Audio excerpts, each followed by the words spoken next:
Ce que je vais partager avec vous est une histoire vraie, une histoire remplie de leçons pour chacun de nous. Voici les derniers mots de Monsieur Jean, homme âgé, respecté et mon beau-père. Monsieur Jean était un homme noir ordinaire, travaillant dur comme Zémidjan dans les rues animées de Cotonou. Mais derrière son courage se cachait une profonde frustration, celle de la pauvreté qui le suivait comme une ombre. Un soir, désespéré, il fit une rencontre qui allait bouleverser sa vie. Un boconon, un féticheur réputé pour ses pouvoirs mystérieux, lui proposa une solution tentante, un sac magique capable de transformer sa vie. Verse dans ce sac tout l'argent que tu gagneras chaque jour, expliqua le féticheur, et au bout d'un mois, tu connaîtras une richesse inimaginable. Mais il y avait un prix. Chaque pièce, chaque billet déposé dans ce sac absorberait l'étoile, la bénédiction et la destinée des passagers de Monsieur Jean. Sans hésiter, il accepta l'offre. Jour après jour, il transporta des âmes innocentes à travers la ville de Cotonou, alimentant le sac avec leurs bénédictions volées, sans un regard en arrière.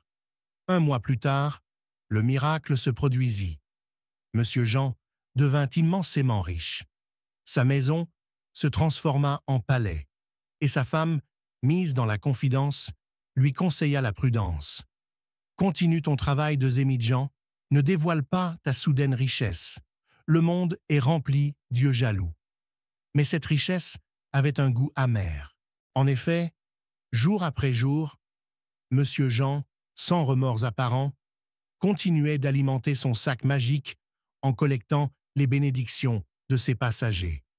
Cependant, le prix de cette richesse était bien plus élevé qu'il ne l'avait imaginé, car les destins volés de ses passagers se traduisirent par des drames humains aux conséquences dévastatrices. Certains passagers de Monsieur Jean, après lui avoir confié leur trajet, rentrèrent chez eux pour découvrir des malheurs inexplicables. La bénédiction qui aurait dû les protéger et leur permettre de prospérer était aspirée par le sac magique, les laissant vulnérables à toutes sortes de désastres. Les jeunes, en particulier, furent parmi les plus touchés.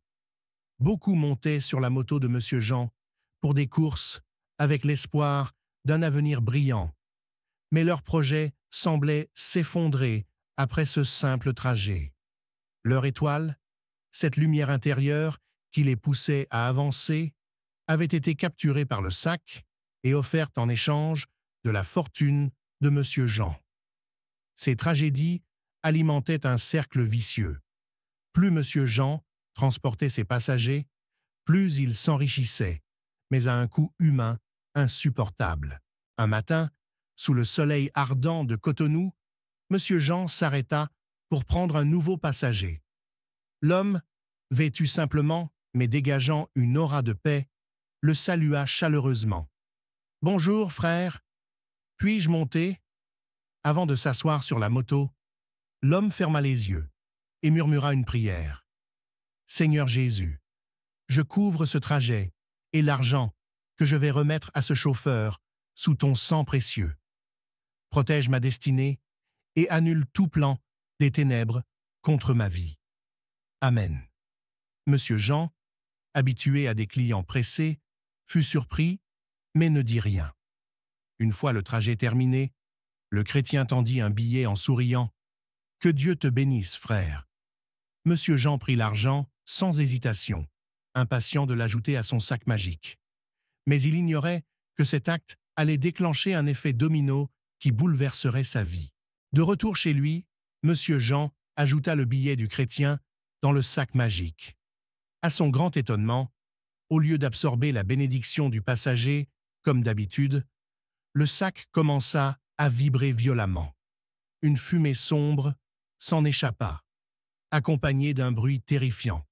Puis, soudainement, une douleur fulgurante transperça le corps de Monsieur Jean.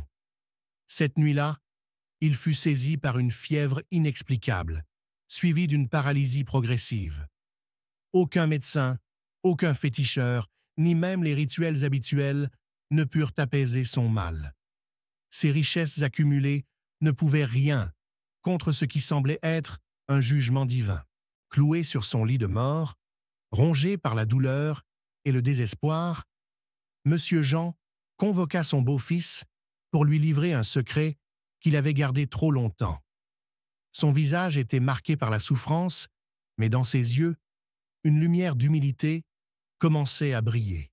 « Mon fils, » murmura-t-il d'une voix faible, « il est temps pour moi de tout révéler. » Il lui raconta son pacte avec le féticheur, le sac magique et les étoiles volées. Il lui parla de son enrichissement soudain et de la souffrance qu'il avait infligée à tant d'âmes innocentes. Puis il arriva à la rencontre fatidique avec le chrétien. Cet homme, il a invoqué le sang de Jésus. Son étoile était protégée. Lorsque j'ai mis son argent dans le sac, cela m'a détruit. Mon fils, c'est la puissance du sang de Jésus. Rien ne peut l'égaler. Il s'interrompit, les larmes aux yeux, avant d'ajouter « Je me repens de tout mon cœur. Je sais que mon temps est compté, mais promets-moi une chose. N'oublie jamais d'invoquer le sang de Jésus. Tant de voleurs d'étoiles sont en circulation. Protège ta vie et ta destinée. » Avant de rendre son dernier souffle, Monsieur Jean, dans un acte de foi, confessa ses péchés à Dieu et demanda son pardon. Son dernier souffle fut une prière. « Seigneur Jésus, lave-moi dans ton sang précieux. Accorde-moi ton pardon. » À cet instant, une paix inexplicable envahit la pièce, comme un signe que son âme avait trouvé la rédemption. Le beau-fils de Monsieur Jean, profondément marqué par cette confession, devint un fervent ambassadeur de la foi. Il témoigna partout de la puissance du sang de Jésus, avertissant les autres des dangers spirituels et des voleurs d'étoiles. Il répétait souvent les derniers mots de son beau-père. « Le sang de Jésus est la clé. Invoquez-le chaque jour, car votre vie, votre étoile et votre destinée sont précieuses aux yeux de Dieu. » Cette histoire devint une leçon pour beaucoup, rappelant que rien, pas même les ruses des ténèbres, ne peut résister à la puissance du sang de Jésus.